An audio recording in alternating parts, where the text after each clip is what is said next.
Hello everyone, कैसे हो सब। आई होप सब बढ़िया होगा। तो यार आज हम लोग ना मैट्रिसेस स्टार्ट कर रहे हैं, which is the third chapter according to the NCERT of class 12th mathematics. तो आज इसका जितना भी बेसिक्स है ना कि मतलब मैट्रिक्स क्या होता है ना, ऑर्डर ऑफ मैट्रिक्स क्या है, टाइप्स ऑफ मैट्रिक्स क्या है, ये जितना भी बेसिक्स है ना आज हम इस वीडियो में कवर करेंगे। और इसकी नेक्स्ट वीडियो में हम लोग क्या लेके आएंगे, इसके नेक्स्ट वीडियो में हम लोग एक्सरसाइज 3.1 करेंगे। ओके, तो करें स्टार्ट, लेट्स बिगिन। तो सबसे पहले इसमें हम पढ़ेंगे कि मैट्रिक्स की डेफिनेशन क्या है। ठीक है, एनसीईआरटी के मुताबिक मैट्रिक्स क्या होती है। A matrix is an ordered arrangement of numbers और फंक्शंस। ठीक है, रेक्टेंगुलर अरे ऑफ नंबर्स और फंक्शंस। अरे बोले तो अरेंजमेंट। ठीक है, कि हम अगर हमारे पास कुछ नंबर्स हैं या हमारे पास कुछ फंक्शंस हैं तो उनको अगर हम रेक्टेंगुलरली अरेंज कर देते हैं ना, रेक्टेंगुलरली एक बॉक्स बनाकर एक अरेंज कर देते हैं ना, तो वो एक हमारा मैट्रिक्स बन जाता है। अब मैट्रिक्स मैट्रिसेस, तो matrix is nothing but the plural of matrix. जो मैट्रिक्स है ना, मैट्रिक्स जो है ना वो क्या है, मतलब मैट्रिक्स आ गया हमारे पास एक मैट्रिक्स, मैट्रिसेस आ गई अनेक मैट्रिसेस, है ना। मैट्रिक्स जब ज़्यादा की बात करेंगे तो हम बोलेंगे मैट्रिसेस, और जब हम एक की बात करेंगे तो हम बोलेंगे मैट्रिक्स। ठीक है, तो अरेंजमेंट करना किनका, नंबर्स का या फंक्शन का एक रेक्टेंगुलरली बॉक्स में। ठीक है, उसको हम कहते हैं क्या, मैट्रिक्स। अब द नंबर्स और functions are called the elements of an matrix. अब जो नंबर्स या जो फंक्शंस हम अरेंज करेंगे ना एक रेक्टेंगुलर बॉक्स के अंदर, उन नंबर्स को या उन फंक्शंस को हम क्या बोलेंगे, हम उनको बोलेंगे एलिमेंट्स ऑफ ए मैट्रिक्स। एक नाम और देते हैं, entries of A matrix. Elements याद रखो, ठीक है, एलिमेंट्स ऑफ अ मैट्रिक्स। और मैट्रिक्स जो है ना हमेशा ही डिनोट करी जाती है कैपिटल लेटर से। अब जैसे मैं एक एग्जांपल देता हूँ यहाँ पर, मैं ले रहा हूँ एक मैट्रिक्स ए। मैट्रिक्स हमेशा किससे, कैपिटल लेटर से। एक मैट्रिक्स ले ली मैंने ए, और ये बना ली मैंने एक रेक्टेंगुलर बॉक्स। ठीक है, यहाँ मैंने लिख दिया 2, यहाँ मैंने लिख दिया 3, यहाँ मैंने लिख दिया 4, और यहाँ मैंने लिख दिया 5। ये मैंने नंबर्स जो है ना मेरे पास मुझे किसी ने 2, 3, 4, 5 नंबर्स दिए, मैंने उनको क्या कर दिया, अरेंज कर दिया, रेक्टेंगुलर अरेंजमेंट कर दी, तो ये बन गई मेरी मैट्रिक्स। ठीक है, ऐसा नंबर लिखकर बॉक्स बना देना है। ठीक है, समझ आ गया मैट्रिक्स क्या होता है। और डिनोट हमेशा कैपिटल लेटर से करना है, ये नहीं कि छोटा ही लिख दिया ऐसे ना, ये गलत माना जाएगा। ठीक है, अरे डिनोट इसी से करना। ओके, अब ऐसे ही हम एक मैट्रिक्स फंक्शंस की भी बना सकते हैं। जैसे मैं यहाँ पे एक मैट्रिक्स बना लूँ और इसके अंदर ये मैंने ले लिया अपने फंक्शंस। एक मैंने ले लिया कॉस अल्फ़ा, यहाँ मैंने ले लिया टेन अल्फ़ा, यहाँ मैंने ले लिया अपना साइन अल्फ़ा, और यहाँ मैंने ले लिया अपना कॉसेक अल्फ़ा। तो फंक्शंस अरेंज कर दिए मैंने, ये भी एक मैट्रिक्स है। ठीक है, अरेंजमेंट करना, एक रेक्टेंगुलर अरेंजमेंट देना, नंबर्स को यहाँ नंबर्स को दिया, यहाँ फंक्शंस को दिया, तो इसको हम कहते हैं मैट्रिक्स। और याद रखना डिनोट हमेशा एक कैपिटल लेटर से किया जाता है। ठीक है, इसको और ऐसे बॉक्स बना दी जाती है, समझ गए। हाँ, मैट्रिसेस में हम लोग खोल के नहीं देखते, ठीक है, इसकी वैल्यू नहीं निकालते हम लोग। वैल्यू अपन लोग कहाँ निकालेंगे, हम लोग डिटर्मिनेंट में निकालेंगे इसकी वैल्यू भी निकाल सकते हैं हम लोग, लेकिन उसको हम बोलते हैं डिटर्मिनेंट ऑफ ए मैट्रिक्स। ठीक है, यहाँ पर हम लोग सिर्फ एक अरेंजमेंट करना है हमें नंबर्स का या फंक्शंस का। समझ गए इस चीज़ को। अब देखना यहाँ पर हमारे पास ना कुछ टर्म्स आती है, जैसे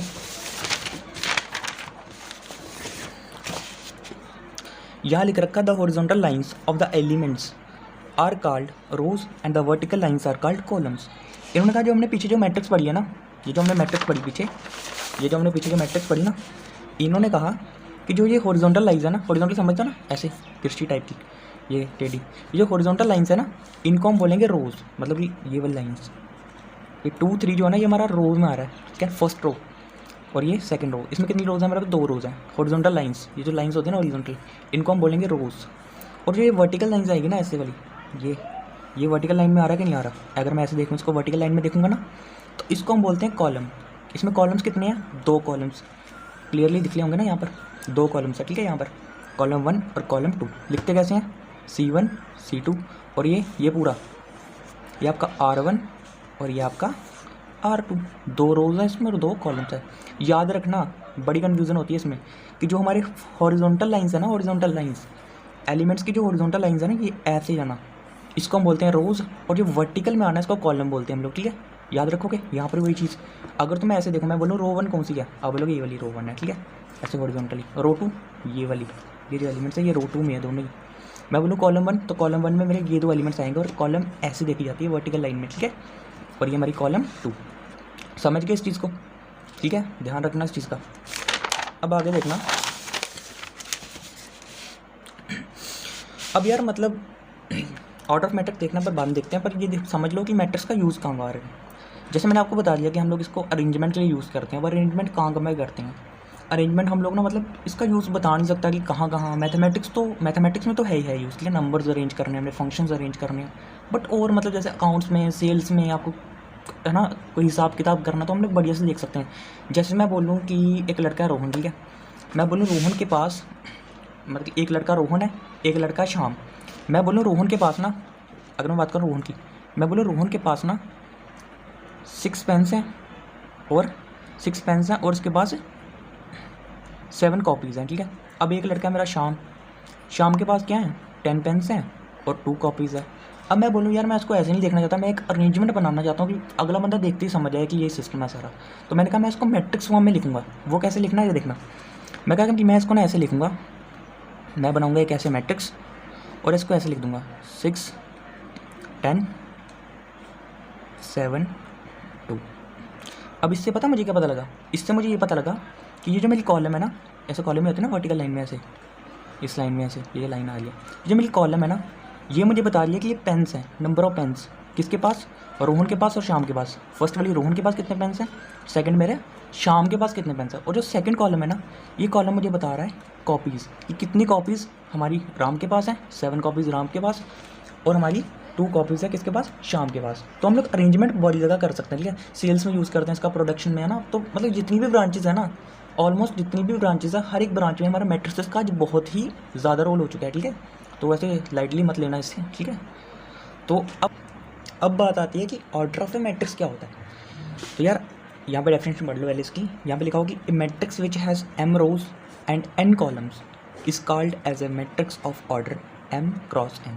क्या मतलब है इसका, यह हमें कहना चाह रहे हैं कि अगर हमारे पास कोई एक ऐसी मैट्रिक्स है ना जिसमें हमारे पास m रोज़ हैं और हमारे पास n कॉलम्स है।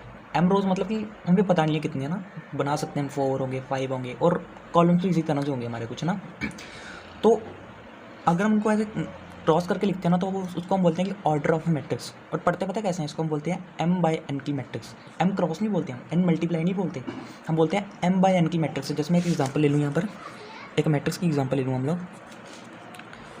ये मैंने ले ली यहाँ पर एक मैट्रिक्स, जनरल मैट्रिक्स ली, ठीक है मैंने, A11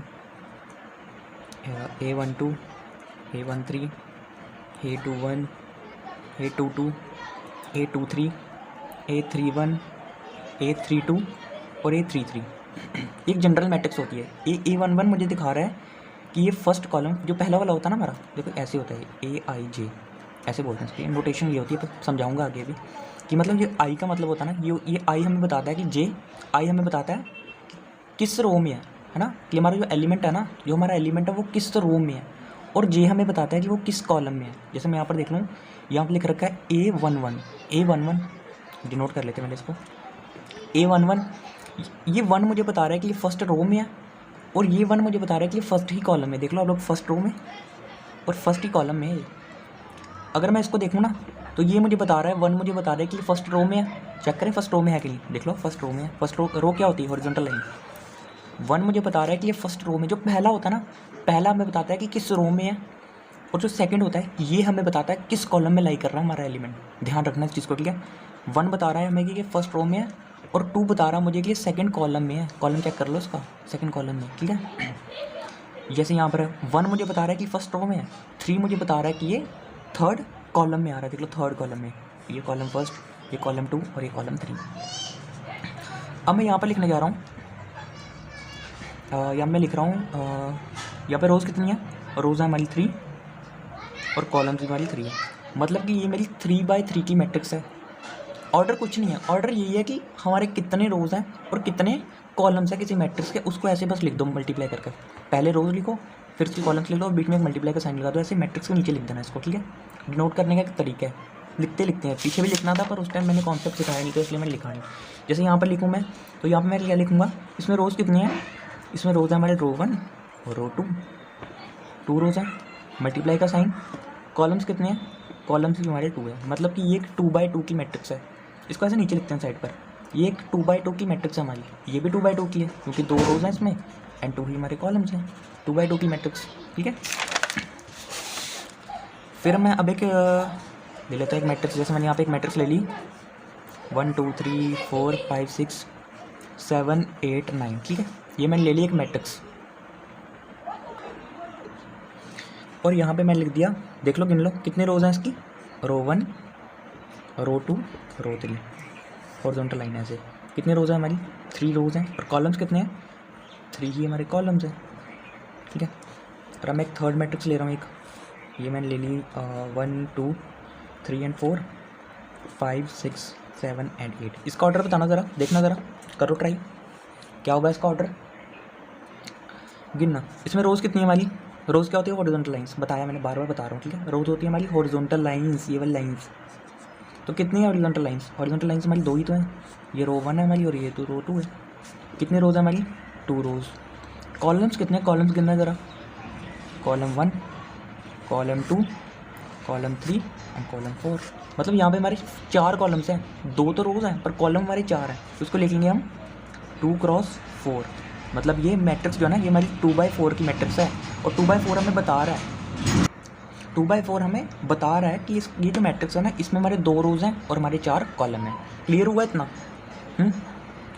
अब देखना, अब हमें ना कई बार क्या होता है ना, मतलब हमें ऑर्डर देकर हमसे पूछ लेते हैं कि बताओ यार एक मैट्रिक्स में एलिमेंट्स कितने होंगे। तो आप लोग साफ साफ देखना, एक चीज़ देखना यहाँ पर, अगर मैं पूछ लूँ इस जो ये मेरी मैट्रिक्स है इसमें कितने एलिमेंट्स हैं, ऐसे मैं पूछ लूँ कि इस मैट्रिक्स में कितने एलिमेंट्स हैं, तो आप लोग गिनोगे ना 1 2 3 4 5 6 7 एंड 8। डायरेक्ट बताऊँ मैं, इन दोनों को मल्टीप्लाई कर दो, 4 2 8, चल गया पता। मतलब अगर हम ऑर्डर, ये जो ऑर्डर है ना, ये जो 2 हमारे रोज़ और कॉलम, अगर आप रोज़ और कॉलम्स को मल्टीप्लाई करते हो ना, तो इससे हमारा पता चल जाता है हमें कि एक पर्टिकुलर मैट्रिक्स में हमारे कितने एलिमेंट्स या एंट्रीज हैं, ठीक है। ऊपर देखना, गिन लो पहले, 1 2 3 4 5 6 7 8 9 9 है ना, मल्टीप्लाई करके देख लो, 3 3 9। ऑर्डर से हमें पता चल जाता है कि हमारे मैट्रिक्स में कितने एलिमेंट्स हैं। आगे क्वेश्चंस भी हमारे एनसीईआरटी में हमें, मतलब कि हमें ऑर्डर देंगे और हमें बोलेंगे कि बताओ मतलब कितनी, मतलब ये मैट्रिक्स में कितने एलिमेंट्स हैं, है ना, ठीक है। क्लियर हुआ इतना? अब वो तो मैंने बता ही दिया ना कि मैट्रिक्स को डिनोट ऐसे करते हैं, फिर बता देता हूँ एक बार, ठीक है। Notation of a matrix,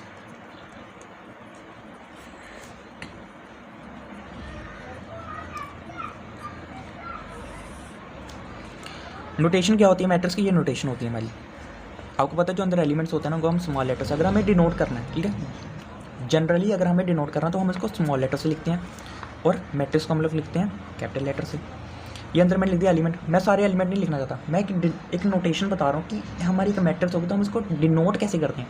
denote करते हैं, हम एक स्क्वायर बॉक्स बनाते हैं, रेक्टेंगुलर बॉक्स, और जो एलिमेंट्स होते हैं उनको हम सिंपली लिख देते हैं आई जे। अब आई और जे की वैल्यू पुट करते जाओ, आपको पूरी मैट्रिक्स मिलेगी। जैसे मैं बोलूँ कि आई मेरा 1 है, ठीक है, मैं इसको सपोज मैं बनाता हूँ, ठीक है, मैं बोलूँ I1 रख लो, तो आपने I1 रखना है, मैंने कहा I1, आपने यहाँ पर रखा I1, मैंने बोला J भी 1 रख दो, आ गया 1, मैंने कहा I1 रखो, J2 रखो, ये बन गया, मैंने कहा I1 ही रहने दो और J3 रख दो। मैं बता क्या रहा हूँ, I1 रखने से मैं बता रहा हूँ कि I1 रखो और पहले ही रो में रहने दो, बट कॉलम भी 1 रख दो, मतलब कि पहले रो में और पहली कॉलम देख लो, फर्स्ट रो में एंड फर्स्ट की कॉलम में लाई कर रहे। फिर मैंने बोला I1 रखो, मतलब पहली रो में रखो उसे, एंड दूसरी कॉलम देख लो, दूसरी कॉलम में आ रहा है बट रो वो फर्स्ट ही है, ठीक है। आप लोग क्रॉस चेक भी कर सकते हो, मतलब अगर आपको पता नहीं लग रहा कि किस रो में आ रहा है, किस कॉलम में आ रहा है, तो एक काम करो, लाइंस बना लो, उस एलिमेंट से होती हुई लाइंस बना लो। ये बना ली मैंने लाइन, ठीक है, ये लाइन, तो आप लोग देख लो यहाँ भी लाइंस हमारी कट कर रही है ना, मतलब वही वो एलिमेंट है, ठीक है। मैं बता पाता क्या रहा हूँ, कई बार बच्चों को ना कन्फ्यूजन होती है, जैसे आपसे कोई पूछ लेगा ना कि मतलब बताओ कि ऐसा कौन सा एलिमेंट है जो फर्स्ट रो में लाई कर रहा है और सेकंड कॉलम में लाई कर रहा है, तो बच्चा ढूंढता है यार पता नहीं मतलब कौन सा होगा ना, फर्स्ट रो में भी सेकंड कॉलम में। एक काम कर लो, कुछ मत करो, उसने बोला ना फर्स्ट रो में, फर्स्ट रो काट दो, काट दी, फर्स्ट रो से होती लाइन बना लो, एक बना ली, फर्स्ट रो बना लो मतलब, और क्या बोला, सेकंड कॉलम बोला, सेकंड कॉलम बना लिया। देखना ये दोनों लाइन्स कहाँ पे कट गई, यहाँ कट गई, मतलब ये एलिमेंट वो है जिस एलिमेंट की वो बंदा बात कर रहा था ना, आपसे पूछ रहा था कि बताओ वो एलिमेंट कौन सा है जो फर्स्ट रो में भी है और सेकंड कॉलम में भी है, तो वो ये एलिमेंट है, ठीक है। चेक करने का तरीका, बाकी प्रैक्टिस से तो सब कुछ हो ही जाएगा, ठीक है, इतनी प्रॉब्लम तो आने वाली पर होती है कई बार, तो आप लोग ऐसे चेक कर सकते हो, ठीक है।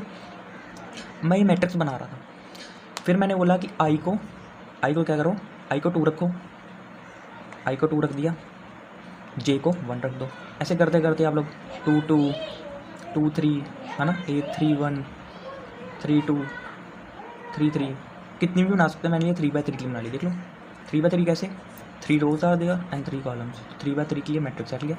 एलिमेंट्स कैसे चेक करने हैं, दोनों को मल्टीप्लाई कर दो, 9, कितने एलिमेंट्स हैं, 9 एलिमेंट्स, तो चेक कर लो, गिन लो, ठीक है। आगे इतनी बात समझ में, ठीक है। अब जैसे यहाँ पर ना एनसीईआरटी में आपकी दे रखी है एग्जाम्पल 2, चेक करना ठीक है उसे। एग्जाम्पल 2 में पता क्या बोल रखा है, एग्जाम्पल 2 में हमसे बोल रखा है कि हमारे पास एक मैट्रिक्स है और उस मैट्रिक्स में ना हमारे पास 8 एलिमेंट्स हैं। तो बताओ उसके क्या क्या पॉसिबल ऑर्डर्स हो सकते हैं, ठीक है। ऑर्डर पॉसिबल क्या क्या हो सकते हैं उसके, ये बता दिया कि हमारे पास 8 एलिमेंट्स हैं उसमें। अब आप लोग एक बात याद करो, मैंने आपको ऑर्डर से एलिमेंट्स तक तो जाना सिखाया ना। मतलब अगर आपको ऑर्डर दे रखा है, क्या करो, नंबर ऑफ रोज़ को नंबर ऑफ कॉलम से मल्टीप्लाई कर दो, पता चल जाएगा कितने एलिमेंट्स हैं। अब वो पता क्या बोल रहा है, वो बोल रहा है कि एलिमेंट्स हैं, एलिमेंट्स बता दिए, उसमें 8 एलिमेंट्स हैं, ठीक है, 8 एलिमेंट्स है उसमें, उस मैट्रिक्स में, जिस मैट्रिक्स की बात कर रहा है। पूछ रहा बताओ उसका ऑर्डर क्या हो सकता है, कितने तरह के ऑर्डर हो सकते हैं उसके। तो इसके लिए दिमाग में पता है हमारे क्या खटका, मेरे दिमाग में ये हुआ कि मतलब जब मैं देखता था ना, मैं मल्टीप्लाई करता था और मुझे पता चलता है कि अंदर कितने एलिमेंट्स हैं। इसका मतलब उसमें अगर 8 एलिमेंट्स है ना, तो वो जो दो अंदर नीचे जो 2 नंबर होंगे ना, मतलब नंबर ऑफ रोज और नंबर ऑफ कॉलम, वो कुछ इस तरह से होंगे कि उन दोनों को मल्टीप्लाई करके मेरा 8 आना चाहिए, है ना भाई, तभी तो अंदर 8 एलिमेंट्स आएंगे, अगर उन दोनों को मल्टीप्लाई करके हमारा 8 आएगा। तो मैंने देखा यार क्या हो सकता है कि जिन दोनों को मल्टीप्लाई करके मेरा 8 आ गया ना। तो मैं लिखूँगा द पॉसिबल ऑर्डर्स आर, बनाते हैं पॉसिबल ऑर्डर्स। सबसे पहले मैंने देखा यार 1, सबसे पहले देखना 8 सबसे पहले किसके टेबल में आता है, 1 के टेबल में। कितना था, 1 8 था, एक मेरा बन गया ऑर्डर 1 × 8। उल्टा भी तो बना सकता हूँ, अगर 8 1 के टेबल में आता है तो 8 अपने टेबल में तो आता है, 8 1 8। ये हो गए, कितने हुए अभी तक हमारे दो जो है ना, 2 ऑर्डर हमारे बन गए, ठीक है। उसके बाद 8 किसके टेबल में आता है, 2 के टेबल में, कितने का, 4 था। उल्टा भी बना सकता हूँ, 4 2 था, है ना। फिर 3 के टेबल में आता है, नहीं आता। 4 क्या आता है, पर हमने कर लिया 4 2 था। 5 क्या आता है, नहीं आता। 6 क्या आता है, नहीं आता। 7 क्या आता है, नहीं आता, है ना। 8 क्या आता है, वो हमने करके देख लिया। इसके अलावा तो किसी के आने नहीं वाला ना 8, है ना। तो बस हमारे 4 पॉसिबल ऑर्डर्स आ गए। समझ गए इस चीज़ को, बिल्कुल सिंपल था यार।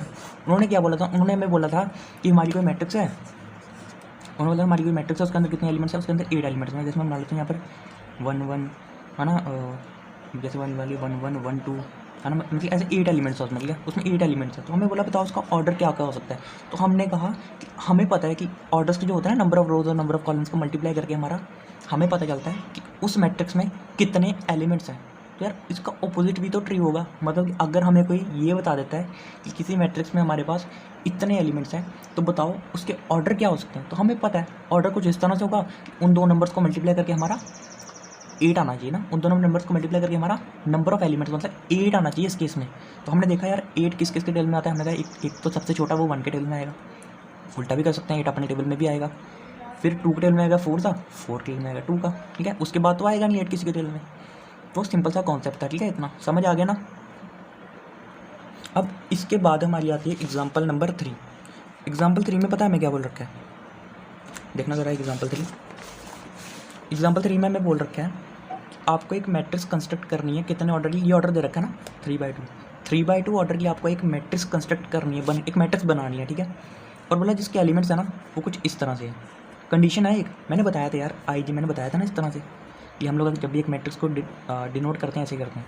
पहले तो ये बना लिया हमने एक मैट्रिक्स की नोटेशन, जो एलिमेंट्स होते हैं उनको हम ऐसे लिखते हैं IG। और मैंने बताया था कि आप I की वैल्यू पुट करते जाओ, J की वैल्यू पुट करते जाओ, आपको डिफरेंट एलिमेंट्स मिलेंगे, है ना, यही बोला था ना। बट IJ की वैल्यू कहाँ तक पुट करनी है ये देख लो, ऐसा नहीं है कि पुट करते जा रहे हैं ना। यहाँ पे बोल रखा है कि हमारी 3/2 की मैट्रिक्स होनी चाहिए। और आपको पता है ये जो फर्स्ट वाला होता है ये हमें रोज़ बताता है कि कितनी रोज़ है हमारी, और सेकंड वाला हमें बताता है कि हमारे कितने कॉलम्स हैं, है ना। फर्स्ट वाला बताता है नंबर ऑफ रोज़, सेकंड वाला हमें बताता है नंबर ऑफ कॉलम्स। मतलब कि आपकी I की वैल्यू ना, रोज़ I के बताता है, I रोज़ बताता है ना हमें पहला वाला। जो आप I की वैल्यू है ना वो आप 3 से बढ़ नहीं दे सकते, 3 से एक्सीड नहीं कर सकते आप लोग। और J की वैल्यू आप लोग 2 से एक्सीड नहीं कर सकते, है ना। I की वैल्यू आप लोग 3 तक ही रखोगे और J की वैल्यू आप लोग 2 तक ही रखोगे। ये नहीं कि बनाए जा रहे हैं, ठीक है, ऐसा नहीं करना। अब देखना मैं यहाँ पे समझाता हूँ, ठीक है। सबसे पहले तो मैं एक जनरल मैट्रिक्स देख रहा हूँ, ठीक है, ऐसे लिख सकते हो आप लोग इन जनरल। या इन जनरल अगर मैं देखूँ तो मेरी जो एक 3/2 की मैट्रिक्स है ना, जो मेरी 3/2 मैट्रिक्स है इस गिवन बाय 3/2 की मैट्रिक्स को क्या मैं ऐसे लिखूँगा, अगर मैं जनरल लिखूँ 3/2 यही बता रहा ना मेरे को, 3/2 लिख दिया नीचे, मतलब मेरे 3 रोज़ होनी चाहिए, इस तरह से 3 लाइन्स बना ली, 3 रोज़ एंड मेरी 2 कॉलम्स होने चाहिए। तो यहाँ पे मैंने 2 वर्टिकल लाइन्स बना ली। अब देखना यहाँ पे मेरा आ सकता है क्या, यहाँ पे मेरा आ सकता है 1 1, ये 1 2 है ना, क्योंकि रोज तो चलो मैं 3 तक लूँगा, बट ये तो फर्स्ट रो है ना, इसलिए 1 ही रहा यहाँ पर।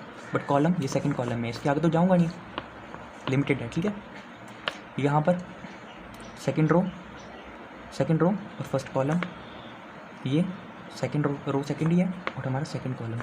फिर ये थर्ड रो फर्स्ट कॉलम और ये थर्ड रो सेकंड कॉलम। ठीक है, देख लो मैंने ना रो की वैल्यू 3 से बड़ी नहीं ली, ये जो है ना ये वैल्यू रो मैंने 3 से, मैंने 4 नहीं किया इसको। ठीक है, क्योंकि यहाँ पे लिमिटेड था कि ऑर्डर मेरा 3/2 का ही होना चाहिए, कि नंबर ऑफ रोज मेरी 3 हो और नंबर ऑफ कॉलम्स मेरे 2 हो। ठीक है,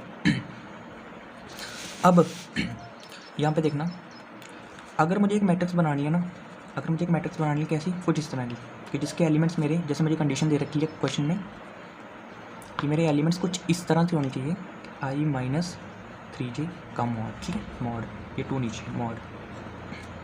इसके लिए यार मुझे करना पड़ेगा, इसके लिए ना मुझे एक काम करना पड़ेगा कि मुझे i की वैल्यू ना, क्योंकि मुझे पता 3/2 की बनानी है, i की वैल्यू मैं ना 1 ले सकता हूँ, 2 ले सकता हूँ एंड 3 ले सकता हूँ।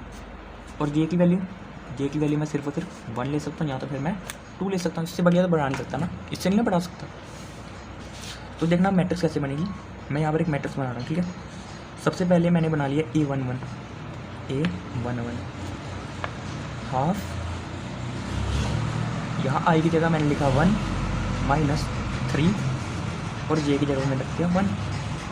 तो ये क्या बन गया, ये मेरा बन गया हाफ, यहाँ 1 यहाँ 3, ये मेरा बन गया हाफ, ये मेरा बन गया -2।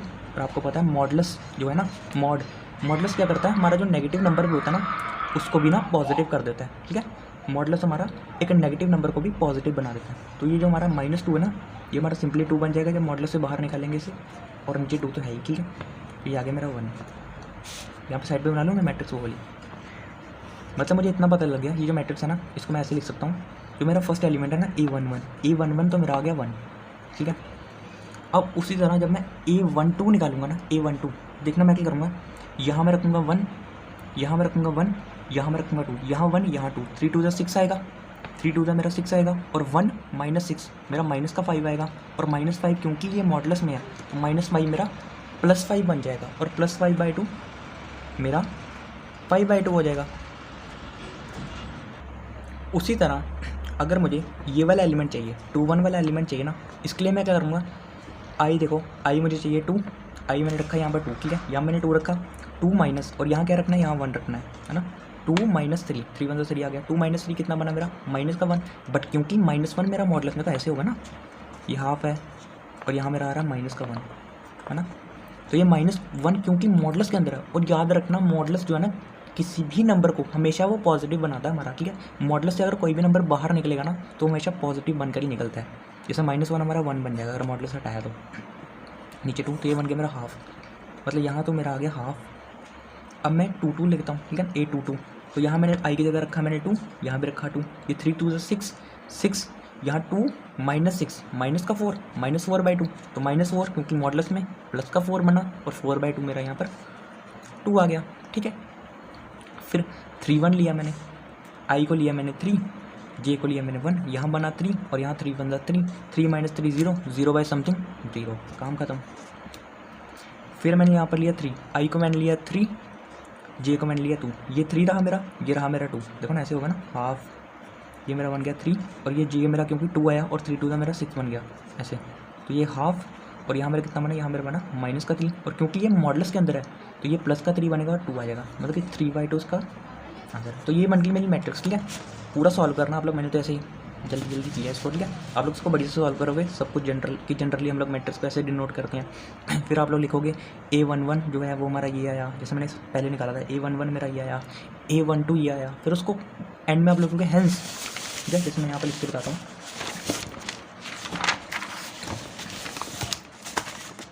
एंड में आप लोग कहोगे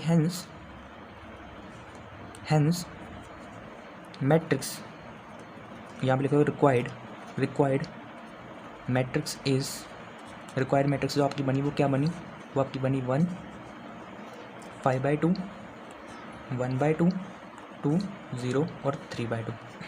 ठीक है, ऐसे इसको लिखना और क्वेश्चन आपका खत्म नहीं होगा। ठीक है, समझ आ गई ना इतनी बात, क्लियर है? अब आगे जब एक्सरसाइज में क्वेश्चन प्रैक्टिस करेंगे ना तो ये बिल्कुल क्लियर हो जाएगा, ठीक है? बहुत से क्वेश्चन हमें करने हैं इसी टाइप के, ठीक है? तो अब हम लोग देखते हैं अपना क्या टाइप्स ऑफ मैट्रिसेस, ठीक है? तो चलो अब हम देखते हैं अपना टाइप्स ऑफ मैट्रिसेस कि हमारी मैट्रिसेस कितने टाइप्स की होती है, ठीक है? सबसे पहले हमारा टाइप आता है कॉलम मैट्रिक्स। कॉलम मैट्रिक्स क्या होती है? It is a matrix which has only one column. ऐसी मैट्रिक्स जिसमें केवल और केवल एक ही कॉलम हो, रोज़ कितनी भी हो चलेगा, बट कॉलम इसमें एक ही होनी चाहिए, उसको हम बोलते हैं कॉलम मैट्रिक्स। नाम से भी ये पता चलता है ना, कॉलम मैट्रिक्स मतलब एक ही कॉलम। जैसे यहाँ पे देख लो, मैंने एक एग्जांपल ले रखी है, ए इक्वल्स टू दिस। ये एक मैट्रिक्स है ना, बॉक्स में ऐसे अरेंजमेंट कर रखी है इसकी, ऑर्डर्ड अरेंजमेंट। तो यहाँ पे आप लोग देख सकते हो, यहाँ पे रोज तो देखो ना, हॉरिजॉन्टल लाइंस कितनी है, 1 2 3 4 रोज हैं, बट कॉलम देख लो आप लोग, कॉलम एक ही है। कॉलम क्या होता है? हमारी वर्टिकल लाइन। अगर आप लोग वर्टिकल लाइन देखो ना इस तरफ से, तो वर्टिकल लाइन हमारी सिर्फ और सिर्फ एक ही है, मतलब इसमें एक ही कॉलम है। तो उसका ऑर्डर क्या बनेगा? सबसे पहले रोज़ कितनी है यहाँ पर? रोज़ है हमारी 4, और कॉलम्स कितने हैं? कॉलम्स है हमारे यहाँ पर 1, ठीक है? समझ गए इस चीज़ को? कॉलम 1 रो 4। और यहाँ से भी नीचे से ऑर्डर देख के बता सकते हो। मैं जैसे मैंने आपको कोई मैट्रिक्स दे दिया, आपने देखा यार ऑर्डर कितना है यहाँ पर 4/1, मतलब 1 क्या बता रहा है हमें कि नंबर ऑफ कॉलम्स कितने हैं? यहाँ पे कॉलम 1 है। तो कॉलम मैट्रिक्स वो मैट्रिक्स होती है जिसमें सिर्फ और सिर्फ हमारा एक ही कॉलम हो, ठीक है? रोज़ कितने भी हो सकते हैं। अब उसके बाद वैसे ही हमारे पास आती है row matrix. It is a matrix which has only one row. एक ऐसी मैट्रिक्स जिसमें केवल और केवल हमारे पास एक ही रो हो, ऐसी मैट्रिक्स को हम लोग क्या बोलते हैं? ऐसी मैट्रिक्स को हम लोग बोलते हैं रो मैट्रिक्स, ठीक है? जैसे पीछे कॉलम मैट्रिक्स था, उसमें क्या था हमारा? एक कॉलम था, इसलिए उसको बोला हमने कॉलम मैट्रिक्स। और यहाँ पर आप लोग देख सकते हो एक ही रो है हमारी, कॉलम 4 है हमारे पास। कॉलम्स क्या होती है? Vertical lines. Column 1, column 2, column 3, column 4, vertical lines है ना। वर्टिकल लाइन्स कितनी है हमारे पास? 4 है। बट आप लोग देखो हॉरिजॉन्टल लाइन यहाँ पे एक ही है, वहाँ पे हॉरिजॉन्टल लाइन्स 4 थी, यहाँ पे हॉरिजॉन्टल लाइन एक ही है। इसका मतलब हमारे पास यहाँ पे ऑर्डर क्या होगा? 1/4 का ऑर्डर हो जाएगा, ठीक है? समझ गए रो मैट्रिक्स और कॉलम मैट्रिक्स। इसकी अगर मैं एग्जांपल दूँ, एग्जांपल हो गई, ठीक है? अब आता है मेरे पास आ गया स्क्वायर मैट्रिक्स। स्क्वायर मैट्रिक्स क्या होती है? A matrix in which number of rows are equal to the number of columns is called as a square matrix. बोल रहे हैं कि एक ऐसी मैट्रिक्स जिसमें नंबर ऑफ रोज जो है ना, मतलब एम, नंबर ऑफ रोज जो है ना वो हमारे नंबर ऑफ कॉलम्स के इक्वल हो, मतलब एम जो है वो हमारा एन के इक्वल हो। Thus an m by n matrix is said to be square matrix. एक मैट्रिक्स को जिसका ऑर्डर एम बाई एन है उसको हम स्क्वायर मैट्रिक्स बोलेंगे। कब बोलेंगे? जब एम जो है ना, एम हमारा एन के इक्वल होगा। मतलब नंबर ऑफ रोज, एम क्या बताता है? हमारा नंबर ऑफ रोज जो है ना वो हमारे नंबर ऑफ कॉलम्स के इक्वल होंगे, ठीक है? जैसे मैंने एग्जांपल दे रखी है यहाँ पर, और बोला कि ऐसे मैट्रिक्स को आपको ज़्यादा कुछ नहीं बोलना है, सिंपली बोल दो कि एक मैट्रिक्स है जिसका ऑर्डर एम है या ऑर्डर एम है, एन है, ठीक है? Simply known as a matrix of order m. Example दे रखी है मैंने एक मैट्रिक्स जो एक 3/3 की मैट्रिक्स है, जिसमें 3 हमारे रोज हैं और 3 ही कॉलम्स हैं। मतलब number of rows m, number of rows यहाँ पर देखिए, यहाँ पे एम कितना हमारे पास? एम है हमारे पास 3, और एन कितना हमारे पास? एन है हमारे पास 3। मतलब यहाँ से हमें क्या पता लगा? यहाँ से हम पता लगा कि हमारा एम जो है ना, हमारा एम जो है वो हमारा एन के इक्वल है। इट मीन्स कि वी कैन से डैट कि इट्स का स्क्वायर मैट्रिक्स। ये क्या हमारी? ये एक स्क्वायर मैट्रिक्स है, क्योंकि इसमें नंबर ऑफ रोज हमारे नंबर ऑफ कॉलम के इक्वल है। समझ गए? एक एग्जांपल हो रहा है यहाँ पर देख लो, ये भी एक 3/3 की मैट्रिक्स है।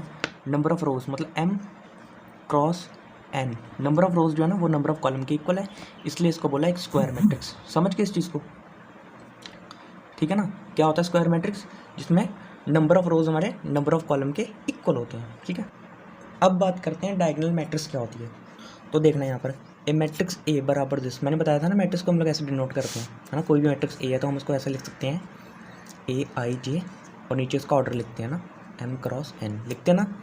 मतलब IG हमें बताता है कि मैंने बोला था कि I और J की डिफरेंट वैल्यूज रखते जाओ, आपको क्या मिलेगा? आपको different elements of A matrix मिलेंगे, और ये बॉक्स आपकी मैट्रिक्स रिप्रेजेंटेशन है, ठीक है? और नीचे होता है हमारा ऑर्डर। अब मैंने कहा ए मैट्रिक्स, यहाँ पे एक स्क्वायर लिख लो, ठीक है? स्क्वायर मैट्रिक्स ए बराबर this is said to be a diagonal matrix if all its non diagonal elements are zero. बोल रहे हैं कि डायगोनल मैट्रिक्स क्या होती है? पहली बात तो वो एक स्क्वायर मैट्रिक्स होनी चाहिए, ये डिनोट किया। स्क्वायर मैट्रिक्स है तो इसका मतलब क्या? उसका ऑर्डर क्या होगा? m बराबर n होगा। मतलब आप m बराबर n लिखना, तो अब यहाँ तो आप m लिख लो, यहाँ तो n लिखो, ये दोनों इक्वल होनी चाहिए ना। अगर यहाँ 4 है, यहाँ भी 4 हो, यहाँ 3 है, यहाँ भी 3 हो, मतलब ऑर्डर जो है ना, नंबर ऑफ रोज हमारा नंबर ऑफ कॉलम्स के इक्वल होना चाहिए डायगोनल मैट्रिक्स के लिए, है ना? मतलब स्क्वायर मैट्रिक्स तो यही कहते हैं ना, कि नंबर ऑफ रोज हमारे नंबर ऑफ कॉलम के इक्वल हो। और डायगोनल मैट्रिक्स हमसे कहती है कि डायगोनल मैट्रिक्स होने के लिए पहली बात तो वो एक स्क्वायर मैट्रिक्स होनी चाहिए, और एक स्क्वायर मैट्रिक्स को हम डायगोनल मैट्रिक्स तब बोलेंगे if all its non diagonal elements are zero, अगर उसके डायगोनल एलिमेंट्स को छोड़कर जितने भी बाकी के एलिमेंट जो बचे हुए ना, rest of the elements except diagonal elements are zero, मतलब डायगोनल एलिमेंट छोड़कर जितने भी बाकी के एलिमेंट्स हैं वो ज़ीरो होने चाहिए, तब हम बोलेंगे कि डायगोनल मैट्रिक्स है। ठीक है, जैसे मैं इसकी डेफिनेशन में और भी लिख सकता हूँ कि ये मैट्रिक्स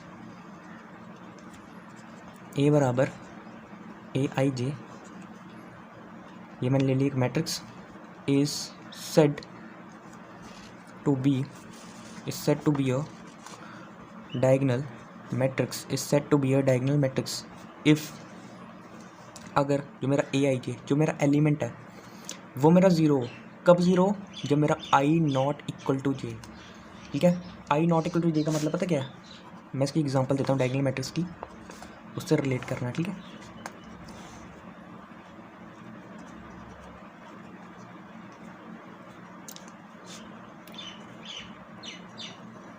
यहाँ देखो डायगोनल मैट्रिक्स क्या कहती है, पहली बात तो स्क्वायर मैट्रिक्स होनी चाहिए, स्क्वायर ले ली, मैंने ले ली 3x3 की मैट्रिक्स जिसके नंबर ऑफ रोज और नंबर ऑफ कॉलम्स इक्वल, देख लो 1 2 3 रोज हैं और 1 2 3 हमारे कॉलम्स हैं। अब यहाँ पर इन्होंने कहा कि हमारे डायगोनल एलिमेंट्स को छोड़ के बाकी के जितने भी एलिमेंट्स हैं ना वो हमारे क्या होने चाहिए, ज़ीरो होने चाहिए। सॉरी ये नहीं मतलब कि हमारे, ये गलत है, डायगोनल एलिमेंट्स को छोड़कर ज़ीरो होनी चाहिए ना, मैंने डायगोनल वाले ज़ीरो कर दिए। मैं फिर से बनाता हूँ इसको, ये मैंने बना लिया √3, ये 2, ये 1 और बाकी के ज़ीरो कर दो, 0 0 0। ये बन गई मेरी एक 3x3 की मैट्रिक्स। ठीक है, ये बना दी मैंने अपनी एक 3x3 की मैट्रिक्स, और आप लोग देख सकते हो ये गलत है। ठीक है, ये मत लेना। और आप लोग देख सकते हो यहाँ पर क्या, पहली बात तो एक स्क्वायर मैट्रिक्स भी है, दूसरा नंबर इसमें देख लो डायगोनल एलिमेंट्स को छोड़ के जितने भी बाकी के एलिमेंट्स हैं ना वो सारे के सारे ज़ीरो हैं। अब यार कई बच्चों को कन्फ्यूज़न होती है कि डायगोनल कौन सा लें, ये वाला कि ये वाला, तो डायगोनल हमेशा ये वाला लेते हैं हम लोग। इसको हम लोग बोलते हैं क्या, इसको हम लोग बोलते हैं प्रिंसिपल डायगोनल। क्या बोलते हैं इसको हम लोग बोलते हैं प्रिंसिपल डायगोनल। प्रिंसिपल डायगोनल के जितने भी एलिमेंट्स हैं ना वो ज़ीरो ना हो और बाकी के जितने भी एलिमेंट्स हैं वो हमारे ज़ीरो होने चाहिए, इसको हम बोलते हैं डायगोनल मैट्रिक्स। समझ गए? इसकी एक एग्जांपल ये भी ले सकते हो आप लोग, जैसे मैं कोई भी बना सकता हूँ मैं, है ना। क्या करना है भाई, बीच वाले जो डायगोनल वाले हैं वो कुछ रखते हैं, बाकी के ज़ीरो कर देने हैं। बाकी पहले ज़ीरो कर देता हूँ मैं, 0 0, ये कुछ रख लिया मैंने, रख दिया 3 4 √2, बाकी ज़ीरो कर देने। या होनी स्क्वायर चाहिए, पर 2x2 की बनाओ या 1 बना लो, ठीक है, पर होनी क्या चाहिए, होनी हमारी स्क्वायर चाहिए। ये नहीं है कि मतलब कुछ भी, मतलब कि हम नंबर ऑफ रोज कुछ और नंबर ऑफ कॉलम कुछ और, है ना। स्क्वायर मैट्रिक्स को ही हम डायगोनल मैट्रिक्स बोलते हैं, कब, जब उसके सारे नॉन डायगोनल एलिमेंट्स क्या होते हैं, और ज़ीरो। ये डायगोनल है ना, डायगोनल एलिमेंट्स को छोड़कर जितने भी एलिमेंट्स हैं वो अगर ज़ीरो होते हैं ना तो फिर हम बोलते हैं कि एक डायगोनल मैट्रिक्स है। समझ गए इस चीज़ को? करें आगे। अब बात करते हैं हम लोग स्केलर मैट्रिक्स की। ठीक है, स्केलर मैट्रिक्स की डेफिनेशन क्या है, और डायगोनल मैट्रिक्स, याद रखना diagonal matrix, a diagonal matrix is said to be a scalar matrix if its diagonal elements are equal, that is a square matrix, this is said to be a scalar matrix if, इन्होंने क्या बोला इस बार, हमें बोला है कि matrix हमारी diagonal होनी चाहिए। मैट्रिक्स हमारी कैसी होनी चाहिए, डायगोनल। डायगोनल क्या कहती है हमसे, कि डायगोनल एलिमेंट्स को छोड़कर, डायगोनल वाले एलिमेंट्स को छोड़कर जितने भी बाकी के एलिमेंट्स हैं वो हमारे ज़ीरो बना लेते हैं वैसे। ठीक है, मैं बना लेता हूँ एक मैट्रिक्स जो डायगोनल एलिमेंट्स को छोड़कर बाकी के ज़ीरो कर देने। जैसे यहाँ पर ज़ीरो आएगा, यहाँ पर ज़ीरो, 3x3 की बनाता हूँ। ठीक है, जहाँ ज़ीरो और यहाँ ज़ीरो, यहाँ ज़ीरो। ठीक है, अब देखना बाकी रही है 3 एलिमेंट मेरे। ठीक है, एक यहाँ ज़ीरो। अब यहाँ पर क्या पता कह रहे हैं, ये हमें कह रहे हैं कि डायगोनल के जो भी एलिमेंट्स होंगे ना, ये diagonal matrix is said to be scalar matrix if its diagonal elements are equal. Diagonal के एलिमेंट्स कुछ भी नहीं, पिछली बार हमने क्या पढ़ा था, डायगोनल मैट्रिक्स में हमने पढ़ा था कि हमारे डायगोनल वाले एलिमेंट्स को छोड़कर बाकी के एलिमेंट्स क्या होने चाहिए, ज़ीरो होने चाहिए। लेकिन स्केलर मैट्रिक्स हमसे कहती है कि डायगोनल एलिमेंट को छोड़कर बाकी के एलिमेंट ज़ीरो तो होने चाहिए, बट डायगोनल एलिमेंट्स जो भी हो ना वो हमारे इक्वल होने चाहिए। इक्वल बोले तो जैसे मैं यहाँ पर बना दूँ 1 1 1, ये मैंने क्या किया, मैंने सारे के सारे डायगोनल एलिमेंट्स क्या कर दिए, इक्वल कर दिए। यही तो हमसे कहती है स्केलर मैट्रिक्स। या मैं कहती है डायगोनल एलिमेंट्स को छोड़कर ना बाकी क्या होने चाहिए, सारे इक्वल होने चाहिए। मैं डेफिनेशन बना लूँ इसकी, जैसे स्क्वायर मैट्रिक्स ए बराबर this is said to be scalar matrix कब, अगर मेरा ए आई जे जो है ना वो मेरा ज़ीरो हो। ए आई जे ज़ीरो कब हो, जब मेरा आई नॉट इक्वल टू जे है। देखो ना यार आई नॉट इक्वल टू जे का पता क्या फंडा है, ये देखो मैंने बताया था ना, यहाँ पर मैंने पीछे एक मैट्रिक्स बताई थी, जनरल मैट्रिक्स A1 1 A2 2, कितनी बना सकते हैं ना, 1 3 फिर A21 मैं 3/3 के लिए बना रहा हूँ, A232, A23, A31, A32, A33। मैंने क्या बोला था, ये होता है आई, पहला वाला आई, और ये होता है J। अगर कोई आपसे पूछता है कि कोई एलिमेंट है कि वो हमारा फर्स्ट रो और सेकंड कॉलम में है, फर्स्ट रो और सेकंड कॉलम, मतलब फर्स्ट वाला मेरे को बताता है कि किस रो में, सेकंड वाला मेरे को बताता है किस कॉलम में, ये होता है आई, ये होता है J। इन्होंने क्या बोला, अगर आई जे इक्वल नहीं है, अगर आई जे इक्वल नहीं है, आई जे देखो कहाँ पर इक्वल नहीं है, आई जे मेरा यहाँ पर भी इक्वल नहीं है, यहाँ पर भी इक्वल नहीं है, यहाँ पर भी इक्वल नहीं है, यहाँ पर इक्वल है 1 1, आई और जे क्या है 1 1, यहाँ भी 2 2, मतलब यहाँ पर तो इक्वल होंगे, इस डायगोनल में तो इक्वल होंगे, बाकी हर जगह क्या आई और जे मेरे डिफरेंट है। इसलिए उन्होंने कहा जब आई और जे इक्वल नहीं है ना, आई और जे इक्वल नहीं है ना, तब जो हमारा एलिमेंट होगा ना वो हमारा ज़ीरो होगा। देख लो एलिमेंट ज़ीरो बना दिए, बनाए कि नहीं। पर जब आई और जे इक्वल है ना, जब आई और जे हमारे इक्वल हैं, जब आई और जे मेरे इक्वल हैं, तब वो कुछ कांस्टेंट होगा, ठीक है, कांस्टेंट, कुछ भी होना, कुछ भी हो सकता है वो, बट होगा वो इक्वल, ठीक है। अगर एक में 1 है तो वहाँ भी 1, मतलब इक्वल होनी चाहिए हमारे डायगोनल एलिमेंट्स। ये नहीं है कि एक कुछ हो, जैसे मैंने पीछे पढ़ा था ना, मैंने डायगोनल मैट्रिक्स में पढ़ा था कि बाकी ज़ीरो, बट डायगोनल हमारे कुछ भी हो सकते हैं। इन्होंने कहा कुछ भी नहीं, कुछ भी नहीं, जो भी होंगे ना इक्वल होंगे, ठीक है। और होनी क्या चाहिए, होनी एक स्क्वायर मैट्रिक्स चाहिए। समझ गए इस चीज़ को? समझ गए डायगोनल और स्केलर में क्या मतलब डिफरेंस है। डायगोनल हमसे कहता है कि डायगोनल एलिमेंट्स कुछ भी हो, बाकी के जीरो होंगे, ठीक है, पर डायगोनल कुछ भी हो सकती है। लेकिन स्केलर मैट्रिक्स हमसे कहती हैं कि हमारे जो डायगोनल के एलिमेंट्स हैं ना वो कुछ भी नहीं, जो भी होंगे ना वो इक्वल ही होंगे। समझ गए इस चीज़ को, वो इक्वल ही होंगे। अब बात आती है कि आइडेंटिटी मैट्रिक्स क्या होती है। आइडेंटिटी मैट्रिक्स होती है हमारी square matrix in which all diagonal elements are 1 and rest are 0 is called an identity matrix. ये कह रहे हैं कि ये हमारी वो मैट्रिक्स है जिसमें सारे के सारे हमारे स्क्वायर मैट्रिक्स होनी चाहिए, पहली बात, जिसमें सारे के सारे हमारे डायगोनल एलिमेंट्स जो है ना वो हमारे 1 होते हैं और उनको छोड़कर बाकी के क्या होते हैं 0 होते हैं, ठीक है। एग्जाम्पल जैसे मैंने यहाँ पे आगे ली है, ये मैंने एक 2x2 की मैट्रिक्स ली है जिसमें मेरे डायगोनल एलिमेंट्स क्या हैं 1 है और बाकी बचे हुए कितने 0 हैं। एक और एग्जाम्पल ले लो मैं इसकी, जैसे मैं लेता हूँ एक और एग्जाम्पल इसकी, देखो ए मैट्रिक्स थी, ये मैं ले ली एग्जाम्पल 3x3 की ले सकता हूँ मैं, जैसे मैंने यहाँ पे ले लिया 0 0 0 1 0 0 0 1। देखो डायगोनल एलिमेंट्स क्या है, डायगोनल एलिमेंट्स मेरे 1 है और बाकी के बचे हुए एलिमेंट्स मेरे यहाँ पर कितने हैं 0 है, ठीक है। बस इतना सा फंडा है इसका, डायगोनल एलिमेंट्स कुछ नहीं है। एक ऐसी मैट्रिक्स, एक डायगोनल मैट्रिक्स होनी चाहिए, डायगोनल चाहिए ना। डायगोनल मैट्रिक्स क्या कहती है हमसे कि डायगोनल एलिमेंट्स को छोड़कर बाकी के क्या होने चाहिए 0 होने चाहिए। देखो डायगोनल को छोड़कर बाकी के 0, लेकिन इसमें कॉन्सेप्ट क्या आया कि डायगोनल क्या होने चाहिए, डायगोनल हमारे 1 होने चाहिए। तब उस मैट्रिक्स को हम लोग क्या बोलते हैं, ऐसी मैट्रिक्स को हम लोग बोलते हैं आइडेंटिटी मैट्रिक्स। समझ गए इस चीज़ को? ठीक है। अब आती है हमारी जीरो मैट्रिक्स। यार जीरो मैट्रिक्स कुछ नहीं, नाम से पता लग रहा है। A matrix is said to be zero matrix if all its elements are zero. अगर उसके सारे के सारे एलिमेंट जीरो ना, अरे डायगोनल नहीं, सारे के सारे अगर उसके एलिमेंट जीरो है ना तो हम उसको क्या बोलेंगे, हम उसको बोलते हैं जीरो मैट्रिक्स और उसको डिनोट करते हैं ओ से। और याद रखना आइडेंटिटी मैट्रिक्स को डिनोट करते हैं हम लोग, आइडेंटिटी मैट्रिक्स को हम लोग डिनोट करते हैं आई से, ये भी याद रखना, ठीक है। और जीरो मैट्रिक्स को हम लोग डिनोट करते हैं किससे, जीरो से। समझ गए इस चीज़ को? हैं। अब बात आती है इक्वालिटी ऑफ मैट्रिक्स क्या है ना। तो बोल रहे हैं कि द मैट्रिक्स ए, एक मैट्रिक्स है कोई हमारे पास ए और कोई मैट्रिक्स है हमारे पास B, are said to be equal. इन मैट्रिक्स को, दो मैट्रिक्स को हम लोग इक्वल बोलते हैं कब, अगर they are of same order, अगर उनका ऑर्डर सेम है, एंड अगर each element of A is equal to the corresponding element of B. कहना क्या चाह रहे हैं, कह रहे हैं कि हमारा जो है ना, अगर कोई हमारा कोई मैट्रिक्स है, सपोज मैंने कोई मैट्रिक्स ले ली, मैंने ए मैट्रिक्स 1 2 1 2 और कोई मैंने मैट्रिक्स ले ली यहाँ पर बी मैट्रिक्स 1 2 1 2। इन दोनों मैट्रिक्स को हम इक्वल पता क्या बोलेंगे, पहली बात है उनका ऑर्डर सेम होना चाहिए, ऑर्डर सेम है, बिल्कुल सेम है। और क्या इनके कॉरस्पॉन्डिंग एलिमेंट्स इक्वल है, A11 क्या उसका B11 के इक्वल है, क्या इसका ये एलिमेंट क्या इसके ये एलिमेंट के इक्वल है, कॉरस्पॉन्डिंग एलिमेंट्स इक्वल होने चाहिए। देखो ना, each element of A is equal to the corresponding element of B, हर एलिमेंट कॉरस्पॉन्डिंग एलिमेंट के इक्वल होना चाहिए। अगर ये A11 है तो इसको मैं B11 बोलूँ, अगर मैंने इसको B से डिनोट किया तो A11 मेरा B11 के इक्वल होना चाहिए, A12 मेरा B12 के इक्वल होना चाहिए, A21 मेरा B21 के इक्वल होना चाहिए और A22 मेरा B22 के इक्वल होना चाहिए। तब इन दोनों मैट्रिसेस को हम इक्वल बोलते हैं। मतलब यहाँ से मैं लिख सकता हूँ कि मेरा A इक्वल टू B है, मेरी मैट्रिसेस इक्वल है। अब देखना, जैसे मैं यहाँ पर एक मैट्रिक्स ले रहा हूँ, मुझे बताना वो इक्वल है कि नहीं। मैंने ले ली मैट्रिक्स, एक मैंने ले ली मैट्रिक्स A 3 4 5 6, एक मैंने ले ली मैट्रिक्स B 3 4 5 6 7 8। क्या ये दोनों मैट्रिक्स इक्वल हैं? इसका ऑर्डर है 2/2। ये कितने ऑर्डर की रोज़ कितनी है यहाँ पर, और रोज़ है मेरी 3, कॉलम्स कितने हैं मेरी, ये 3/2 की है और ये 2/2 की है। क्या ये दोनों इक्वल हो सकती हैं? कभी नहीं हो सकती। पहली बात तो इनका ऑर्डर नहीं सेम, और बात करेंगे कॉरस्पॉन्डिंग एलिमेंट्स की, उतना तक तो चलो सेम है, आगे क्या करोगे? ऑर्डर ही देख लो ना, ऑर्डर इसका 2/2 है, उसका ऑर्डर ही अलग है। मतलब दो मैट्रिसेस को इक्वल करने के लिए हमारे पास दो कंडीशन है। पहली बात तो उनका ऑर्डर सेम होना चाहिए, और दूसरा उनके कॉरस्पॉन्डिंग एलिमेंट्स इक्वल होने चाहिए। ठीक है, अब इसकी एनसीईआरटी पर कुछ एग्जांपल्स हैं, चलो करते हैं। ठीक है, वो वाली करें।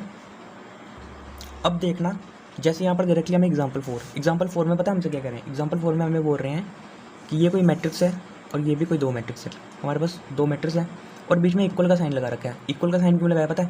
इक्वल होगी दोनों, है ना, इक्वल है तभी तो इक्वल का साइन लगाया।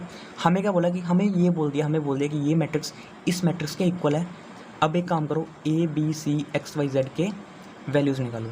अब पहली बात तो यार हमें एक चीज़ पता चल गई, हमें इतना पता चला कि ये मैट्रिक्स इसके इक्वल है। इसका मतलब क्या, जो इसका ऑर्डर है वही इसका ऑर्डर है। अगर इसका ऑर्डर हमारा 3/3 है, इसका भी 3/3 है, तभी तो इक्वल होंगे। दूसरी कंडीशन क्या थी?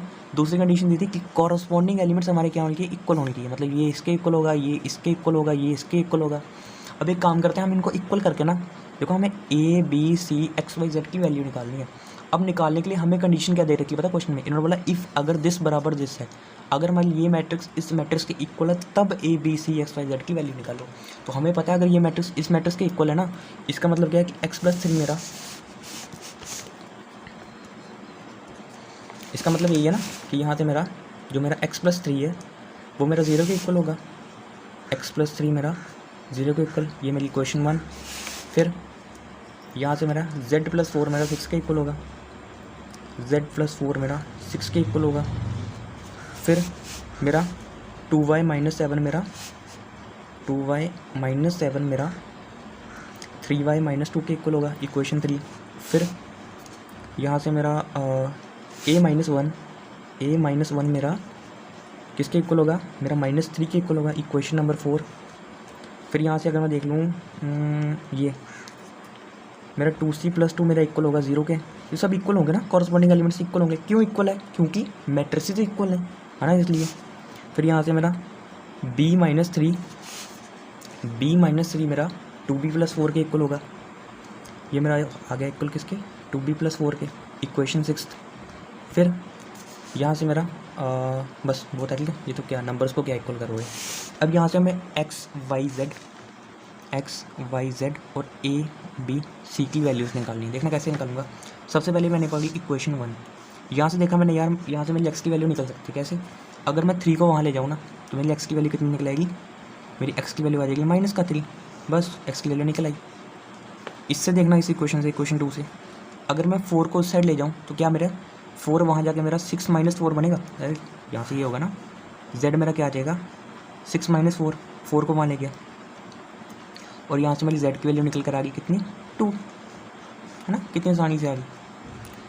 फिर यहाँ से देखना, क्या यहाँ से मेरी a की वैल्यू निकल आएगी? बिल्कुल। क्या ये a-1 इक्वल्स टू -3? अगर मैं -3 को ऐसे रहने दूँ और a को वहाँ ले जाऊँ, a1 जो मेरा प्लस का हो जाएगा वहाँ जाकर, और मेरी a कितनी आ जाएगी? -3 + 1 इज़ -2। a मेरा निकल कर आ गया कितना? -2।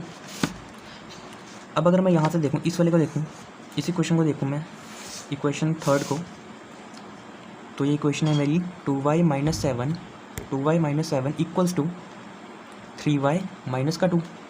अब यहाँ देखना, यहाँ से 2y है, y एक तरफ करता हूँ, वेरिएबल एक साइड कर लेता हूँ, कांस्टेंट एक तरफ कर लेता हूँ, -3y, 3 वहाँ प्लस का था, यहाँ के माइनस का, इक्वल्स टू -2, और ये 7 वहाँ जाके प्लस का हो गया। ये बन गया मेरा -y, और ये बन गया मेरा कितना?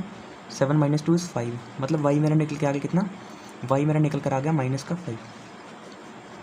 x की वैल्यू निकलाई, y की वैल्यू निकलाई, z की वैल्यू निकलाई, a की निकलाई, निकालते हैं b की यहाँ से निकलाएगी मेरी। पकड़ लो इस इक्वेशन को, इक्वेशन 6 पकड़ लो, कितनी है?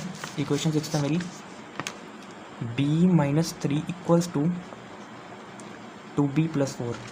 यहाँ से वेरिएबल कर लो एक तरफ, b - 2b is equal to 4, 3 वहाँ जाकर प्लस का, यहाँ बन गया मेरा माइनस का b, यहाँ बन गया मेरा 7, माइनस वहाँ गया -7, यानी कि b मेरा निकल कर आ गया कितना?